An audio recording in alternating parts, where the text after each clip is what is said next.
Hello friends, welcome to our channel. நம்ம சேனலில் இன்றைக்கி பார்த்தீங்கன்னா சுண்டைக்காய்களை எப்படி பறித்த உடனே ஒரு 10 நிமிஷத்துக்குள்ளே நம்ம வந்து சமையல் பண்ணி சாப்பிட்றலாம் அப்படின்னு பார்க்கலாம்.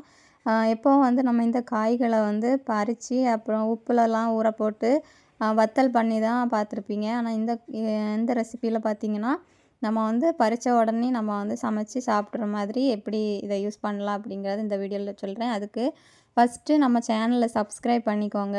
அப்புறம் இந்த வீடியோ பிடிச்சிருந்தா லைக் பண்ணுங்கள். ஃபஸ்ட்டு இந்த சுண்டைக்காய்களை எல்லாத்தையும் நல்லா கழுவி எடுத்துக்கோங்க. அப்புறம் பார்த்திங்கன்னா இந்த மாதிரி தான் சுண்டைக்காய் எப்போவும் கொத்து கொத்தாக இருக்கும். இது எல்லாத்தையும் இந்த மாதிரி ஒன்று ஒன்றா நம்ம வந்து உதிர்த்தி எடுத்துக்கிடணும்.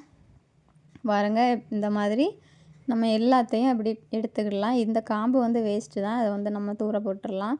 பாருங்கள், இப்போ எல்லாத்தையும் நம்ம வந்து இந்த மாதிரி காம்பு நீக்கி தனியாட்ட எடுத்தாச்சு. இப்போ இதை பார்த்திங்கன்னா இதுக்கு மேலே இதை வந்து கழுவ வேண்டிய அவசியம் இல்லை. இப்போது வந்து இதை வந்து 2 துண்டு ஆக்காமல் அதில் ஒரு கோடு மட்டும் போட்டு கத்தி வச்சு எல்லாத்தையும் நல்லா கீறி இந்த மாதிரி எல்லாத்தையும் எடுத்துக்கோங்க. அப்படின்னா தான் அந்த மசாலா எல்லாமே நல்லா உள்ள வரைக்கும் இறங்கும். அந்த கசப்பு தன்மையும் போயிடும். பொரிக்கும்போது முழுசாக போட்டிங்க அப்படின்னா எண்ணெயில் போடும்போது எல்லாமே வெடிக்கும். அப்புறம் நம்ம இப்போ மசாலா சேர்த்துக்கலாம். 1/4 ஸ்பூன் மஞ்சள் பொடி, 1 ஸ்பூன் மிளகாய் பொடி, அப்புறம் தேவையான அளவு உப்பு போட்டுக்கோங்க. உப்பு கொஞ்சம் கூடுதலாகவே போட்டுக்கோங்க. இப்போ எல்லாத்தையும் மிக்ஸ் பண்ணிக்கோங்க. அது கொஞ்சம் வறண்ட மாதிரி இருந்துச்சுன்னா கொஞ்சம் தண்ணி தெளித்து நீங்கள் வந்து நல்லா மிக்ஸ் பண்ணி இந்த மாதிரி எடுத்துக்கோங்க. இது ஒரு 10 நிமிஷம் நல்லா ஒரு 5 நிமிஷம் இருந்தால் கூட போதும். நல்லா டக்குன்னு உப்பு பிடிச்சிடும். ஏன்னா நம்ம அதை கீறி வேற வச்சுருக்கோம் இல்லையா. மூடி வச்சு ஒரு 5 நிமிஷம் நல்லா ஊறட்டும். அப்புறம் பார்த்திங்கன்னா ஸ்டவ் ஆன் பண்ணி அதில் ஒரு பொரிக்கக்கூடிய இந்த ஃப்ரை பேனை எடுத்து வச்சுக்கோங்க. இப்போ நல்லா ஃப்ரை பேன் சூடானதும் நல்லா வந்து தேவையான அளவு எண்ணெய் ஊற்றிக்கோங்க.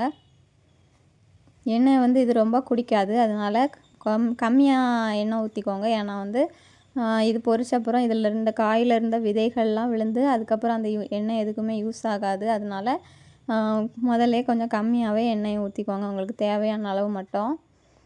இப்போது இந்த காய்கள் எல்லாத்தையும் நம்ம போட்டுட்டோம் பாருங்கள். போட்டுட்டு ஒரு 2 நிமிஷத்துக்கெல்லாம் நம்ம அதை எதுவுமே செய்யக்கூடாது. அப்படின்னா தான் அந்த மசாலா அதில் நல்லா இறங்கும், இல்லைன்னா எண்ணெயில் வந்துடும். இப்போ பாருங்கள், நல்லா வந்துட்டுருக்கு. அடுப்பை வந்து இதை பண்ணும்போது ஃபாஸ்ட்லேயே வச்சுக்கோங்க, ஸ்லோலெலாம் வைக்க வேண்டாம். ஃபஸ்ட்டு வந்து நம்ம அதை கிண்டும்போது அந்த காய் கொஞ்சம் வெயிட்டாக தெரியும். அப்புறம் போக போக பார்த்திங்கன்னா அது லைட் ஆகிட்டே இருக்கும். அப்போ தான் அது வேகுதுன்னு அர்த்தம்.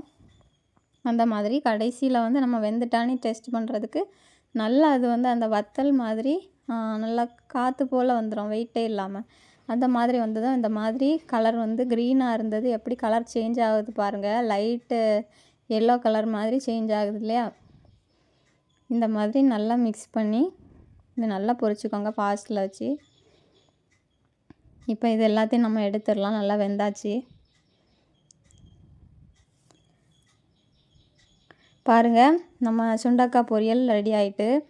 இதை வந்து நம்ம எல்லா குழம்புக்கும் சாப்பிடலாம், ரொம்பவே டேஸ்ட்டாக இருக்கும். வத்த குழம்புக்கும் யூஸ் பண்ணிக்கிடலாம். வீடியோ பிடிச்சிருந்தா லைக்